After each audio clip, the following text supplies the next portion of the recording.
Our plant-based bond. Good, happy Thursday evening to you. Welcome back to our plant-based bunch. How are you guys? Are you ready for part 2 of our Q&A videos? This is exciting. I like this. You know, I like it because you guys are a part of this, and it's you asking me questions. I think it's great. Anyways, let's go ahead and get started because this might take a while. I'm not even sure how many questions I have. I'm just going to read through. We're going to start on Instagram and then move on to Facebook. So, first question from Bread of Life 7. What is the healthiest natural sweetener to use? Well, first of all, let's talk about the unhealthiest. And then we'll go to the healthiest. The most unhealthy sweetener to use is white refined sugar. It'll kill you. It's addictive. It attacks every system in your body, and it attacks your immune system, and it's best to flee from it like the wind. And having said that, you got to be moderate. You got to have moderation in all kinds of sweeteners and sugars that you use anyways. Any kind of added sweetener that you're using, you don't want to use too much, and you don't want to use it too often. But we like the sucanat. It's called sucanat, but it means sugar cane natural. They put all 3 of those words together into one word and called it sucanat. And that's a real natural, very minimally refined sugar. There's turbinado sugar, which is good too. There's date sugar. There's brown rice syrup. Molasses is good. And I'm missing one. Maple syrup. That's a good one. And coconut palm sugar. That's a good one. So those are my favorite. I can't really tell you which one is the best, but if you're going to use a sweetener, try to go as natural and as minimally processed as possible. One that people like to use a lot is the stevia, and a lot of people buy them in the packets, the stevia packets. And we had them too. We bought a big box of 500 packets from Costco a couple months ago, and we hardly touched them, and we still had a ton of them left, but I just threw them away because I did some research on those stevia packets and discovered that they are really highly processed. You know, how do you get a green leaf into a white powder? I've always wondered that. It's beyond me. So I decided that if we're going to use stevia, just to use it in its most natural form. So we found a stevia plant at Whole Foods, and we have that in our garden, so we're going to see how that grows, but I'm really excited about that one. So anyway, moving on. Moving on. I don't want to move on to yet. I did a Periscope on sugar, and it turned out really well. So if you guys are on Periscope, you can go check me out at Our Plant-Based Bunch. More traffic than I thought. Check me out at Our Plant-Based Bunch, and check out the replays. What's wrong with sugar? All right, next is from Mom of Nick and Allie. What essential oils do you use most and why? And part 2, which help you and your family the most? We love essential oils, period, and there's so many, I can't even, there's so many. But the ones that jump out at me are lavender, and lavender is very relaxing. It's very good to relax you before bed. I like to put a couple of drops on it, on the kids' pillows to help them relax and be real sleepy. It's good to put it in your bath water. Sometimes I put it in my laundry. I love lavender. Sometimes I even put it in my hair. I often put it in my hair because I heard that, and I read that it's really good for your hair too, to use the lavender. And lemon essential oil is really good. We put it in our water sometimes, our drinking water. I use it to clean the house, to disinfect, I just put it in the cleaning water. What? Are you stuck? I think you're stuck. So, Peace and Calming, that's another one that's really good. Peace and Calming. And it's a blend that comes from Young Living, Peace and Calming. If you're interested in learning more about the essential oils, if you go to our website, ourplantbasedbunch.com, the link is in the description below, and if you click on products and go to Young Living, you will find out all about the essential oils that we use, and we intend to really talk more about them in future videos too, so you can see how we incorporate that into our lives in all kinds of different ways. Alright, now we're going to move on to the questions that I got from Facebook. And the first one comes from Roger Bonnie Mitchell. And I have a feeling this is coming from Bonnie. I'm not totally sure. Well, she's talking about skirts, so I have a feeling. Alright, okay, here's one for you. How do you deal with static cling? My skirts get so clingy, more so in cooler months.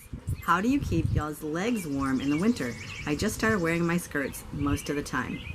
Well, the first one, how do you deal with static cling? I think it all depends on what type of material you're using also. I don't really have an issue too much with static cling, and I'm not really sure why. I think because most of my clothes are mostly cotton, and that might have something to do with it. I know wool might cause a little more static and the other fabrics, but I like cotton, and some of them are cotton blends, but more cotton than not. And that might have something to do with that. Also, how do you keep y'all's legs warm in the winter? Y'all's. I think she's from the South. I don't remember where you are from, Bonnie. I know you've told me. We wear pants under our skirts. And even when it's super cold, I just put on snow pants when I'm going outside, especially if I'm spending any length of time outside. And I do have heavier pants and like long johns that I wear under my skirts, and wear heavy skirts too to keep our legs warm. I just started wearing my skirts most of the time. Oh, okay, that's good. I think I just read that, didn't I? All right, the next one comes from Sammy LW. The best proteins to replace fish. Well, fish does have good protein, but fish these days is not healthy to eat. I know a lot of people say fish because the fish oils are good, the omega-3s are really good, but fish are contaminated. The waters are not clean these days. There's so much mercury and other dangerous metals in the water that you just can't be safe eating fish. But you can get lots of high quality protein from numerous plants, especially legumes and lentils, nuts, peanuts, any kind of nuts. Even the grains do have some protein in them. You can get protein if you're eating a varied diet, a wide variety in your plant-based diet. You're going to get the protein you need, and often you really don't need as much protein as we're told that we do, because it's hard for the body to assimilate all that protein and to get rid of the protein that it doesn't need.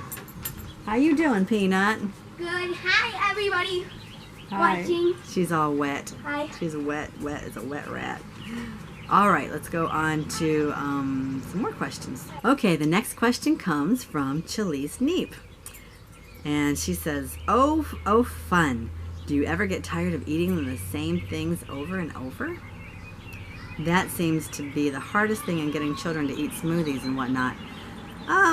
I don't really feel like, sometimes we get into a rut, but I don't really feel like we eat the same things over and over and over.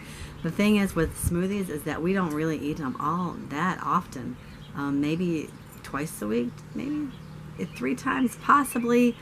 Sometimes even just one day a week we eat the smoothies, because our breakfast is so hearty and the kids really can't get by throughout the day on a smoothie for breakfast.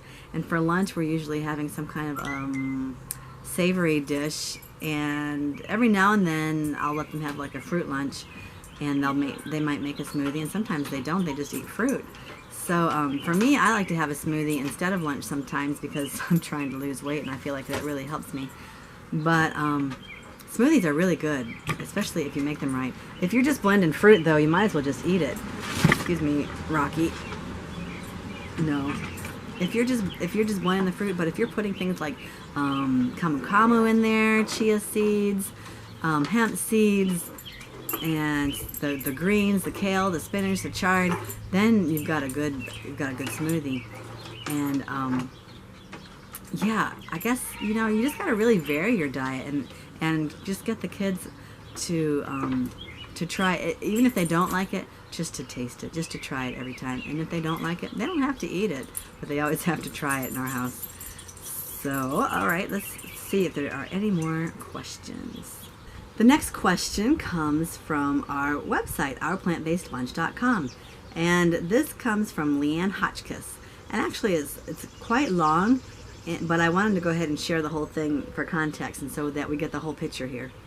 I've been really torn between a plant-based program and a protein-rich program. I was a vegetarian for 10 years, but not a good one. I just ate junk food. I've also been a raw vegan for 6 months and experienced some wonderful health benefits. I've lost 35 pounds on a more protein-rich program. I feel like vegan is healthier. Fruits, veggies, good as anti-cancer lifestyle. I feel like protein-rich is better for insulin levels and weight loss. What are your thoughts? When I eat a frozen banana, frozen strawberry, blueberry, almond milk, flax meal, and spinach smoothie in the morning, I feel like my blood levels are off. I don't really feel that good the whole day. When I eat scrambled eggs, goat cheese, and veggies in the morning, I feel great all day. Is there something I need to alter regarding my smoothie to feel better? Thank you. She also added a little bit more on another entry. Oh, I forgot to add. I sometimes remember to add almond butter to my smoothie too. Maybe that would help. Oh, and I add a vegan protein powder too. Sorry for the additional email. Thank you for sharing your wisdom and what you have received from following Jesus. That's very sweet. Well, okay, so let's go back to this. So Leanne is talking about protein-rich diet as opposed to a vegan diet. She's vegetarian, so she probably eats protein from the eggs and the goat cheese, the different cheese types that she's talking about. But I have a feeling that maybe sometimes those protein powders have a lot of sugar in them. It depends on which one you're taking. And if you're taking like a whey protein, it's probably not going to make you feel as good as if you're taking a vegan protein powder. I'm not sure which one Leanne is taking. Whey is still part of that protein that comes from whole milk, from the dairy. And it's very hard for the body to assimilate that, to digest it. And that could be causing some problems. And also making sure that you have enough greens in there. And I would just do away with the protein powder and put maybe chia seeds in there, which have protein, hemp seeds, and the almond butters, the different, maybe even peanut butter powder, something like that probably would go a lot better.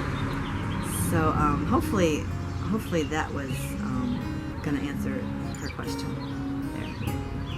I hope I got it, Leanne. Let me know if I didn't, if I need to clarify. And if I haven't really answered these as clear as you'd like, let me know and just send me a line and I'd love to share with you guys. Traffic! Thank you so much for your questions. This has been so much fun and I'd like to do it again. So stay tuned, keep your eyes open for another post that we'll do a Q&A. I don't know that I'll do it anytime too soon, but anytime that you have questions in the meantime, please let me know, because that's why we're here, to help each other, to share with you what we know, and if we don't know it, we'll do the research to help you find out.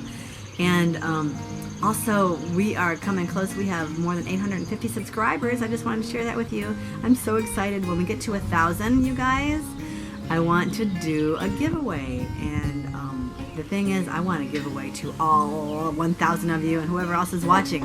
But of course, that's just not easy. We're not rich. But anyway, you probably could tell that if you're watching our vlogs. But we do want to give away something special, something healthy, something good for you. And I don't know quite what yet, but I'm really excited about it, you guys. So once we hit 1,000, that's what we're going to do. I'm going to go for now. I love you all. Thank you for watching. Stay tuned for some vlogs and whatever else we might be going on. Until next time, don't forget to live well and be strong. Adios.